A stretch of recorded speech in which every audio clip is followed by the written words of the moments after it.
નમસ્કાર દર્શક મિત્રો, બોડેલી નંબર 1 ન્યૂઝમાં આપનું સ્વાગત છે। ઉપરવાસમાં વરસાદ તથા નસવાડી અશ્વિની નદીમાં પાણી આવતા બે કાંઠે વહેતી થઈ। નદીના પાણી કોઝવે પર ફરી વળતા રાજપરા ગામનો સંપર્ક તૂટ્યો। જુઓ વિડીયો। અહેવાલ ઉસ્માનભાઈ ઈંડાવાળા, નસવાડી।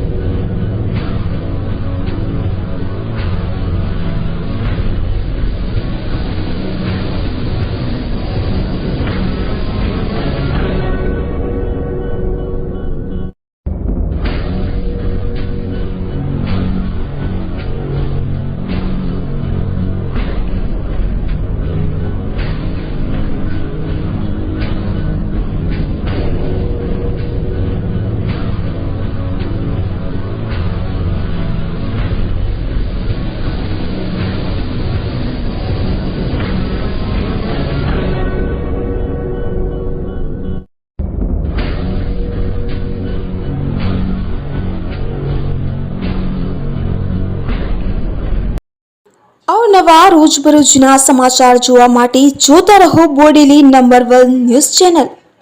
અને જો આપે અત્યાર સુધી આ ચેનલને સબસ્ક્રાઇબ ન કરી હોય તો સબસ્ક્રાઇબ કરો અને શેર કરો।